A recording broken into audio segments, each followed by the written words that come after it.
cars have to clean up.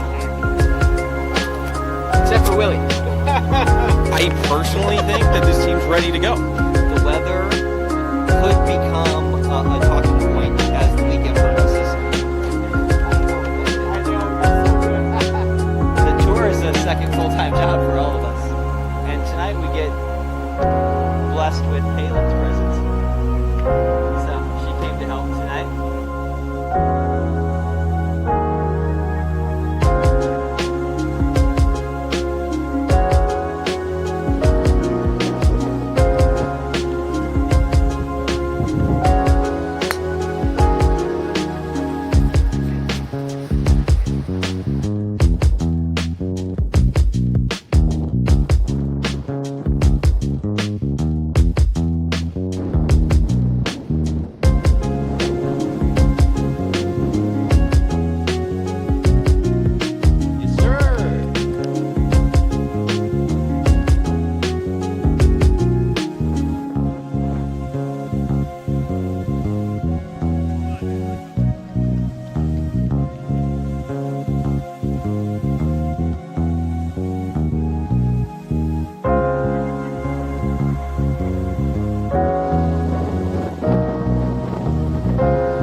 Welcome to the South Texas Amateur Tour Podcast, The Power Hour, with your hosts, Travis Solkowski and Michael Emanuelian.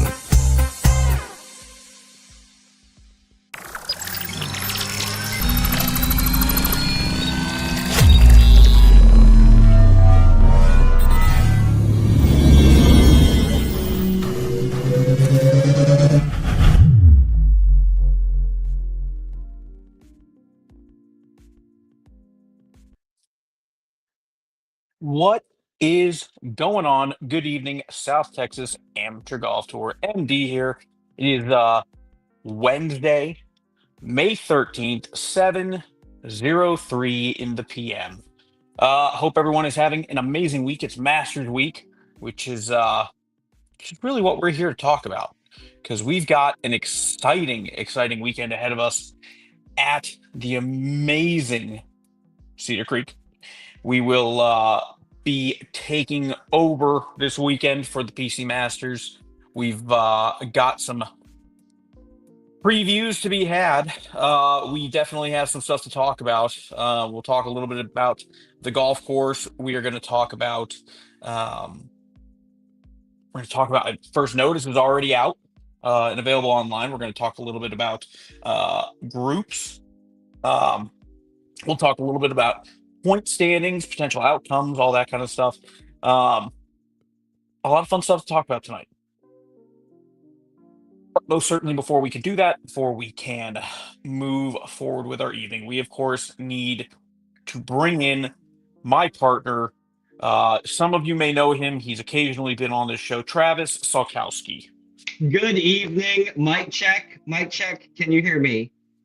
Yes, mic check 1 2. Okay, copy that. We are here. What up? We were talking earlier this evening about how excited I was to be back on the air live because it's been so long. We had some technical difficulties with the stream. Then maybe there was some weather. It just feels like I haven't been on the show in a minute, and I'm excited to be here. And it's Masters Week. It's May 13th. The Masters kicks off in 2.5 days. And in 12 days. Tour Travels is right around the corner. The weather was absolutely beautiful outside. It was almost hot today for the first time. It was 91. It was kind of hot. I love the heat. I love the heat. As I get a little older, those that know me know I get cold very easily. So You're like a 98-year-old woman. I get cold very easily. Right now, I was just taking stuff in and out of the van, and I'm in sweatpants and quarter zip right now. That's psychotic. And so I love the heat. It's good for my old bones. But Wisconsin calls, Destination Kohler calls. I can't wait to be up there with Tour Travels guests very shortly. As always, we'll do our best to bring you as much coverage from Destination Kohler, Whistling Straits, and Black Wolf Run, and all of the road tripping that the ambassadors do on the way up. MD and I will bring you as much of that viewership as we possibly can. I know we say we're going to do a good job every year on bringing content from Kohler, and this year is the year. We're going to do a great job this year. We've got camera. You and I, we both have very easily used body cameras now that we can use. Oh yeah. We have body cameras. We have the smart glasses. Very excited. Yeah, Kohler's going to be a blast. Lots this year. But before we get to Kohler and that epic road trip, which is Tour Travels Volume 9, by the way, this is the 9th travel trip with guests. So cool. It all started back pre-COVID in Destination Kohler. Actually, it might have been right when COVID started. It was right about when it started, yeah. And it has evolved into this really cool, awesome travel trip. This year is Kohler, Wisconsin. Hopefully at Kohler, we will launch next year's trip. So excited about that as well. Yep. And but before we get to Wisconsin, it is Masters Week. It's Cedar. And yes, the first notice pairings rounds for round one. The pairings, flights, tee times, and round one information is posted on the tour website. The email informing players will come immediately following the show. So the information's there. I wanted it to be up so we could talk about the featured pairings and a little bit of the points race going in. So I wanted to make sure it was up so we could talk about it live on the air. And as soon as we're done, the operations committee will send that first notice email out to all of the players in the field, directing you back right to the website anyways to see those pairings, which we are going to talk about in just a bit. But MD, so happy to be here with you, bud. Thanks for sharing your Wednesday evening with us. Back in the top 10 for you. Yeah, I mean, where did we play last? Riverside? Yeah. Riverside? I'll throw up the top 10 here anyways, but yeah, Riverside always plays. Great graphic. Riverside always plays relatively friendly to me. I think, I'm personally, I'm going off of statistics and lots of data that say, Riverside and Cedar are two of my best courses. So I like this finish. Maybe make something happen. I love that Jeff Wern is wearing his Masters jacket as he watches the Masters preview show during Masters Week on tour. I love that. I love this graphic. I love how tight it is on top, and I love how tight it is in the top 50. What's important to remember about the point standings is the regular season of the tour means three things. The top 3 make the team. The top 50 come to the playoffs. But every spot in the playoffs, every spot in the top 50 earns one more point to start the playoffs. Yep. And sixth place in the point standing carries 4 more points than 10th place. Duh, easy math, right? But 10th place carries 10 more points than 20th place. And those starting playoff points come directly from the regular season. I love that the regular season means something. Every point matters, every place matters. Jostling in the top 50 affects your starting playoff points. It doesn't mean nothing. It means everything. Yeah. There's my speech. There's my speech. I'm sorry. I just, it's so important. The match play event this year, the South Texas Match Play Challenge, is at Cedar. I know the executive committee in charge of those captains picks are watching the field this weekend. I know that selection committee for the Match Play Challenge team knows who's not playing this week. I guarantee you that. So it's a big weekend. It's a big weekend, and it culminates with a Masters champion, gross, a Masters champion, net, a season champion, 3 names on the team, and 50 players invited to the playoffs. I mean, that's what happens this weekend, and it's just the first big day of the tour year. And man, did it come here fast. Yeah, it felt like it came through pretty fast, but at the same time, like, I feel like this season in particular has been a grind. Like, I mean, it's been some tough golf. It's been some tough courses, tough conditions we've had this year. We've been fortunate enough to have most of the courses in pristine condition. Actually, I thought the course conditions on the trail this year have been overall the best since pre-COVID. Yes. I think that's the best full season. That's a bold statement. I don't think it's incorrect though. I agree. Wow. But it felt like it went by quick. But at the same time, man, the day of the tournament, the day or two leading up to the tournament, and kind of getting prep, last bit of prep in and stuff like that. Like it makes it feel a little long. I think when we get to this point right here, though, everyone. There was a tough rain reschedule, and anytime there's 3 events in 3 weeks, and we had 5 events in 7 weeks. Yep. And there was one moment where we had 4 events in 5 weeks, and that's just a lot. And we know it condenses, and it also condensed the point standings a little bit. I mean, it did, but like, golly, man, it's 350 points up for grabs this weekend. The points, I mean, really, this will be one of the highest. I mean, we're doing more bonuses and stuff like that, but from a points perspective, it is, I mean, as tight in the top 30, as it's ever been. If you don't think you're fighting for something this weekend, like if you have a bad, and we'll say it 1,000 times, which is you can't win the tournament on Saturday, but you can sure as shit lose it. Even if you maybe take yourself out of the tournament, hold on and fight back, because you are fighting for that last spot in the top 50.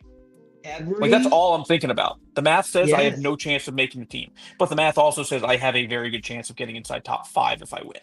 So, like, that's exactly right. So that's such a good perspective. Let's look at MD's position. He's in 9th place. There is a 0.01% chance he can get into 3rd place, right? And all the stars have to align. But you know what? 7th place in the final standings starts you 2 points higher in the playoffs. When is your statistical best chance to make the team is in the playoffs, right? So knowing how the points work is so critical to understanding how the regular season leads to the playoffs. Yep. Right? I love that graphic. That graphic is so cool. And I was talking with Logan Armga about the point standings at Riverside a little bit. Oh, that's a good graphic too. We'll keep that one up.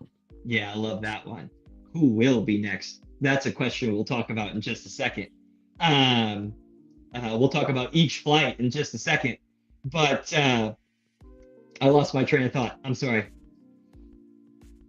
I don't know where you were going.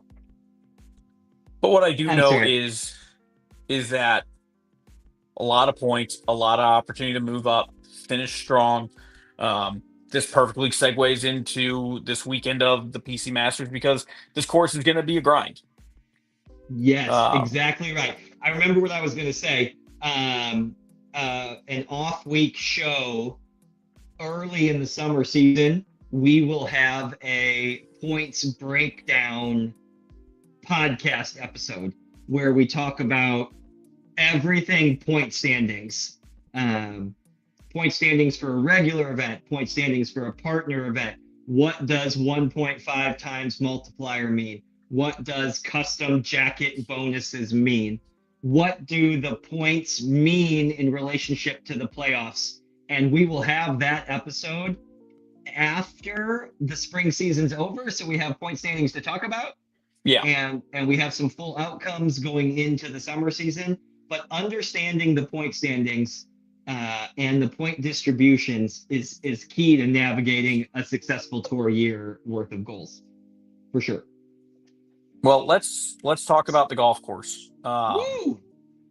From my understanding, it's in pretty okay shape. If I am to understand correctly, the golf course itself is, I think going to be great. I think the golf course is in good shape, well maintained, and they'll make it hard for us. It's in fantastic shape. The greens were verticut on Monday, just to give them a little tickle and a little top dress. Slowly getting quicker through the week, and we should have pretty solid tournament conditions for Masters weekend.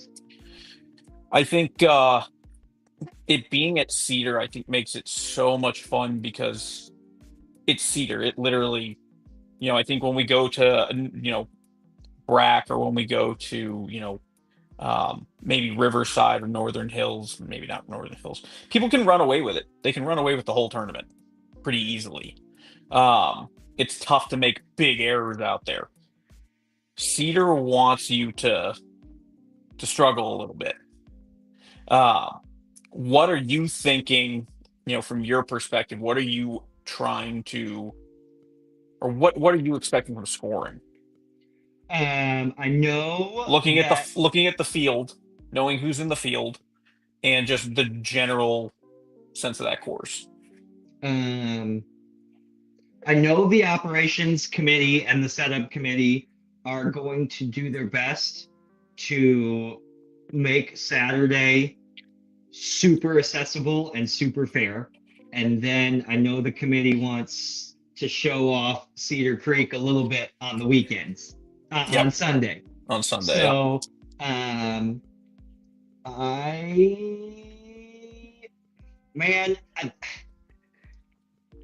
anything in red numbers will be fantastic. Yeah. And I believe that even par has a chance to win the gross jacket. I truly do. And 6 to 8 under net, playing your best net golf on Sunday is the way to win the net jacket. Yes. But Cedar is certainly not Brack. Brack is where this event is historically played, and there won't be lots of round 1 to round 2 adjustments. I think it's going to be fantastic. I do love the hardest hole question at Cedar. Use the comment section. Comment 1, 2, 3, or 4 which hole you think will be the most difficult at Cedar Creek. Press Or if you have 1. another, if you have another one that you think is harder, feel free to type in Press a 1 comment. for hole number 2. Press 2 for hole number 8. Press 3 for hole number 13. And press 4 for hole number 18. Jeff Warren says hole number 10. What? That'll like play out like the second easiest hole, I bet. I mean, I can certainly understand why people think it's hard. 10 down at the hole, down in the Yeah. basin. 1 is on top of the hill now Yes. by the cart staging area. Yes. I can understand why people think 10 is hard because, I mean, you've got bunkers and stuff down the left-hand side, and then if you're too long. I think 1 is 100 times harder than 10. Yeah, I mean, I completely agree. I think number 1's tee shot is substantially worse. I think that is such a tough tee shot. I think Cedar Creek is going to be really, really challenging, and I think the jacket winners will have deserved it hard. And I think it's going to be very interesting the way this event kind of plays out, and it's the exact same thing that happened last year. A top 10 member won the jacket and leapfrogged to third, and that was Jeff Wern, and he's watching right now, so that's even more cool, and he's wearing his Masters jacket. Can you drop a picture in the comments of your Masters jacket? Will it allow you to do that? I don't know. It might I let don't, them, I don't know. I don't know. But I think everybody in the top 10 right now can, of course, win the net jacket. But there are 3-4 people in the top 10 that can win the gross jacket too. So where does the gross jacket come from? Who steals points outside of the top 10? And pull up that top 10 graphic. Yeah, I was about to say, I think you've got, hold on. So 1, 2. There's 3. 4 champ flighters in the top 10. Yeah. And there's 4 second flighters in the top 10, but there are 7 second flighters in the top 17. Second flight is the statistically the hardest flight in this event. I think because Cedar being Cedar, and even if you're a 3 handicap, you're still going to get 7 pops, right? Like, yeah, but that's an even playing field though across the field, right? No, for sure. But what I'm saying is, like, if I look at the top 10, I mean, I think you could have a Jason Bird at a 4 handicap and Mark Kaczewski at a 3. And they could both go out and shoot even par 1 over for the weekend and shoot, 10 under net and even win on the net side. I think this is really cool because I think you have some higher. You don't have a +2 handicap in that field. That's correct. You don't have the clear runaway gross jacket winner, right? It's lacking the Aaron Flores or the Casey Carnes season win, jacket win, team win, right? Oh my God, that reminded me of one of my favorite Masters stories. It was pre-COVID. Casey Carnes birdied 18 at Breck to force a playoff, which he then birdied hole number 1 to win the playoff, which leapfrogged him to third in the point standings. And it was just so cool. Anything can happen. Every point matters. Listen, Cedar, this event has never been held at Cedar. Will you be next? I mean, that's the question. Pairings are available on the website. I love that graphic. There's Jeff Ward right there in his Masters jacket with Jake Stevenson, who has since turned professional. I love that graphic. That graphic was cool to make. I can name them all. In the bottom row, from left to right, that is Craig Hall, Dan Tack, and Bob Hollander. The next row from left to right is Ron Tash, Aaron Flores, rest in peace, John Zonka. That is Jackson Wolf, now professional Jackson That's Wolf. Lil Jackson Wolf. That's that's 16-year-old Jackson Wolf. Yeah. Steve Zapata is second row from the bottom, all the way on the right. Oh man, his first middle row with the logo, all the way on the left side. Brett Diamond. Then Brad Huey, then Casey Carnes again, then rest in peace, Alan McFarland. The top row from left to right is Bart Wilson. Current first in the point standings, Micah Carroll. Current fourth in the point standings, Mark Kacheski. Maybe the best Masters win, Will Griffin. Yeah. And then Stephen Evans, Masters jacket. And then the top defending current champions, Jake Stevenson, not in the field, of course, and Jeffrey Wern in the field. That's a cool graphic to dig back through. Seeing those pictures. John Zonka won the Masters twice. He's no longer with us. Alan McFarland, of course, won the Masters and passed away that next spring. Maybe you win, maybe you die. Well, that's pretty dark. Well, Listen, but there's a statistical. will it be you? Will it be Jason? Will it be Micah? Who will make the team? Who will top 50? Wow. Who will jacket win? MD right now, live on the air.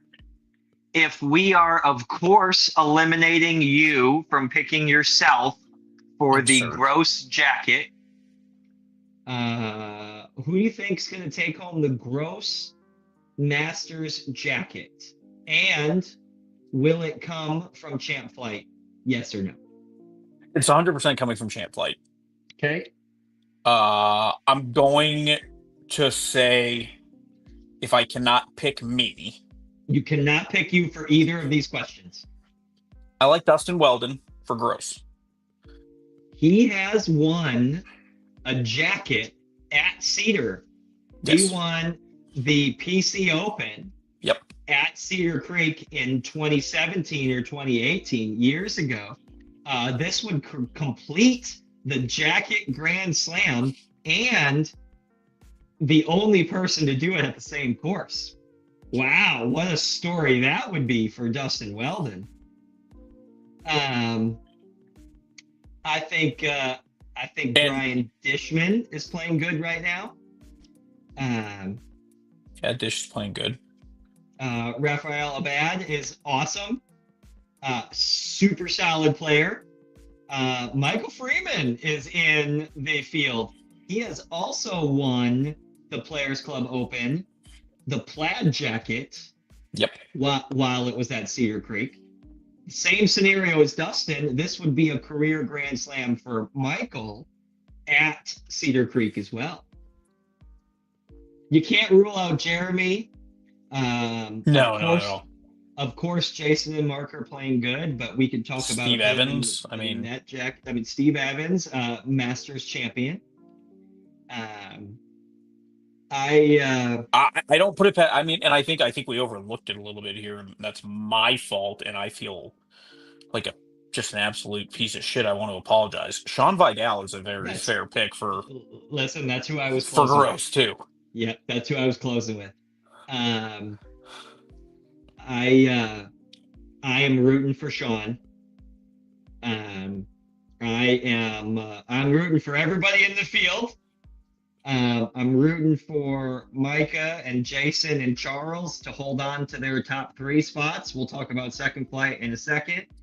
But if I'm picking to cheer for somebody, I'm cheering for the GOAT.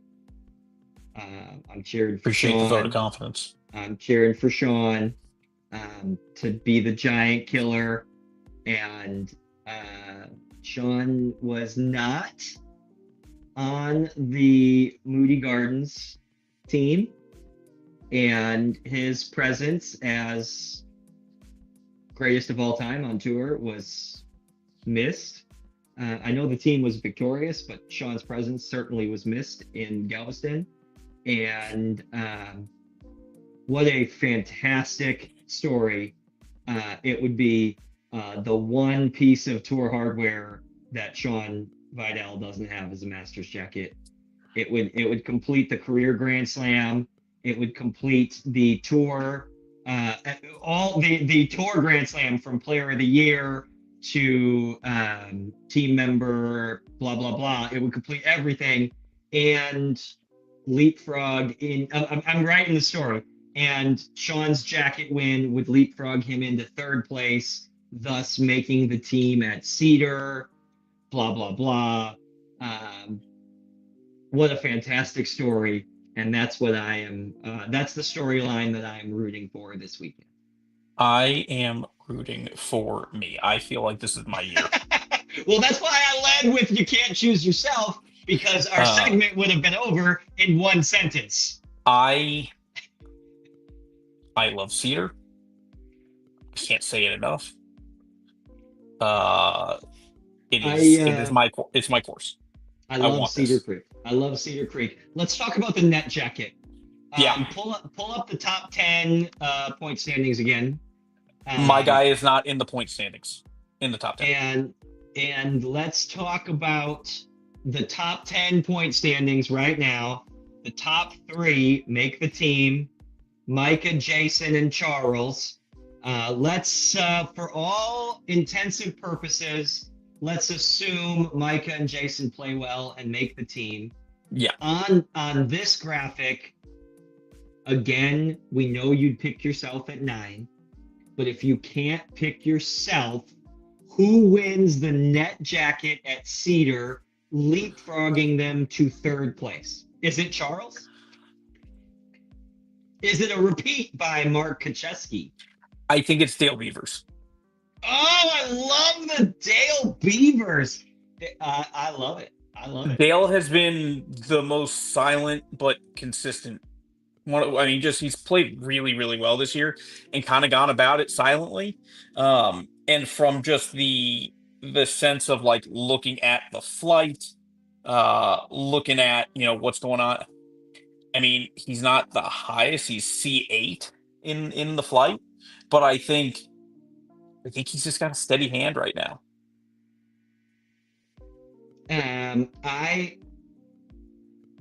I don't think it propels all the way to 3rd, but I think Charles is putting it all together right now, and Charles Romero is playing good, and he is in that stacked second flight. It's second flight is statistically the strongest flight in the field. Yeah. The featured pairing is 1, 3, 5, 8 in the point standings, and there are 9 players in second flight in the top 23 in the spring point standings. That is half the flight. Half of second flight is in the top 23. How cool is that? How many points do you need to have to be into the top 23? The top 23 is 755 points. Oh, geez. I mean, that's crazy. Just for comparison, in those 9 golfers, there is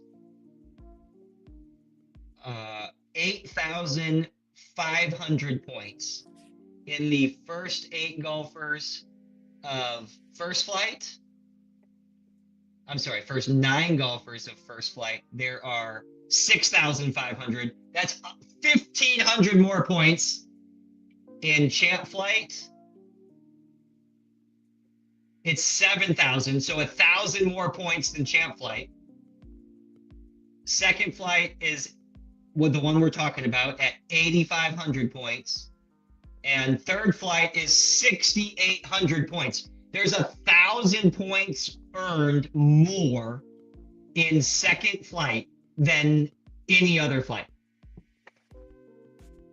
Second flight is stout. And if you look at this top 10 graphic, the first pairing of second flight, 1, 3, 5, 8 on this graphic. Micah, Charles, Darren, Dale.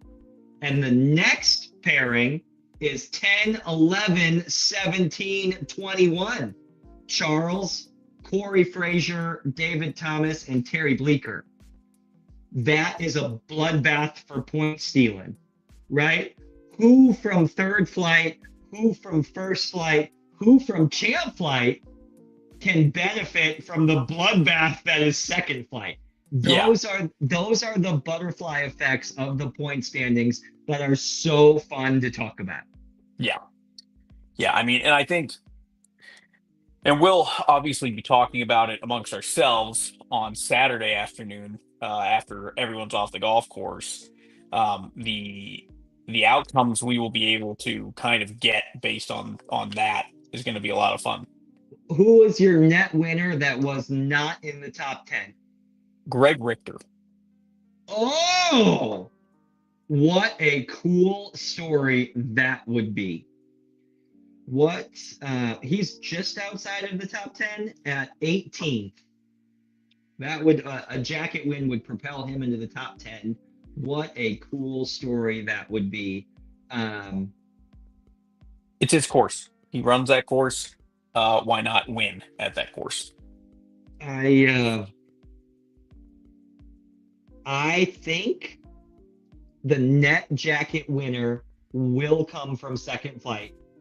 I think competition breeds success, and I think that bloodbath, there will emerge a 1 and 2 from that bloodbath of the top 9 in second flight.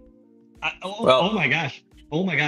Every single player, this is fact.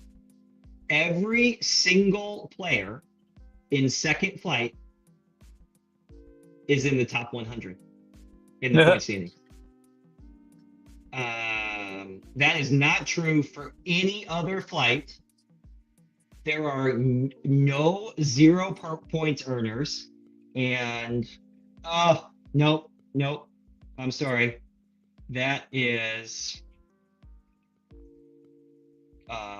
let's see. 102. Christian Castillo is the lowest ranking second flight team member at 102nd in the point standings. 15 of the 19 second flighters are above the cut line. Wow, second flight is baller. MD, we could talk about these stats until we were blue in the face. Cedar Creek is ready to go. The pairings are on the website. It is Masters Week. First notice email coming momentarily. Tour travels in a week and a half. MD, what else do we got? That is all we got. It is that time, guys. It is Masters Week. We have a couple days till we tee off. First tee time, 8 a.m. That first tee time is made up of Jason Berg, Mark Kacheski, Sean Vidal, and yours truly, MD. And we're looking forward to setting the pace. Special shout out to our presenting sponsor, 2026, Willie Nelson, and Gun Commercial Fleet and Gun Business Elite Chevrolet. thank you so much. Your sponsorship means everything. We couldn't do it without you. Special shout out to our partners, the Cake Place and More, providing those amazing victory cookies week in and week out. It is cult classic. They are amazing. The Cake Place and More. And special shout out to tour partner Global Fairway Logistics and Danny Puckett. Matchup Mayhem available for viewing on the tour YouTube page, volumes 1, 2, and 3, including our win this past year at Moody Gardens in Galveston. And right on cue, MD, do we have some Danny Puckett content? Ladies and gentlemen, it's Masters Week. Play great. May Cedar Creek give you the best bounces of your life. One more sponsor shout out.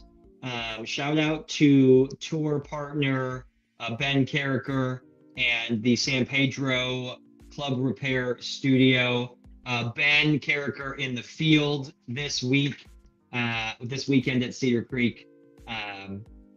There is no bigger name in South Texas golf than Ben Carricker, and we are proud to have him as a tour partner.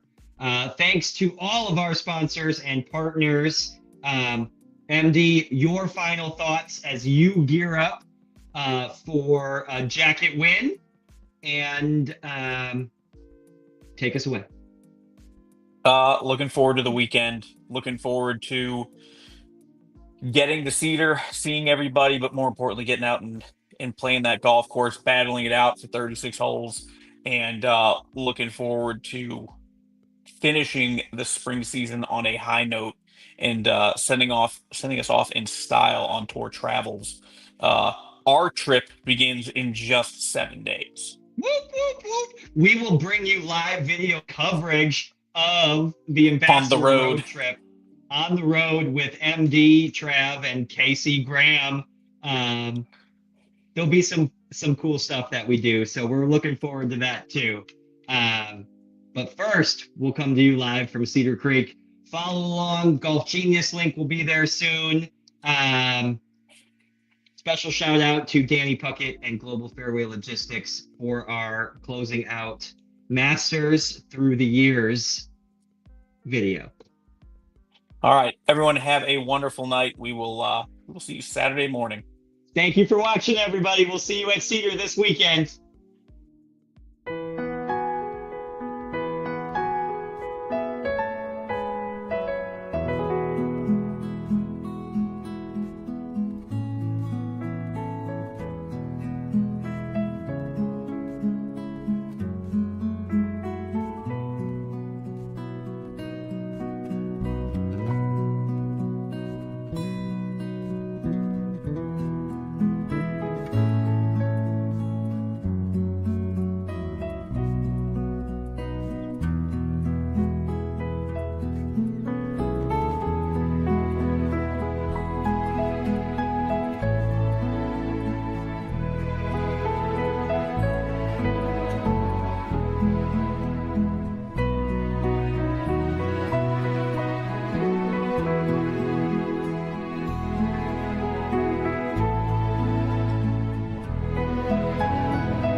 This year's net champion, Mr. Tim White. I'll hold your stuff. You go get a jacket on. On behalf of the 2023 winners, myself and Mr. Mike and Carol, we'd like to wish you congratulations. We brought our daughters here because they wanted to help. This is Chloe and Clayton. They would like to put on the jacket for you, okay? Woo! Congratulations. Big smile. Big congratulations. 139, 4 under par. Your 2024 Masters champion, Mr. Jake Stevens. It was an awesome gallop, too. It was an awesome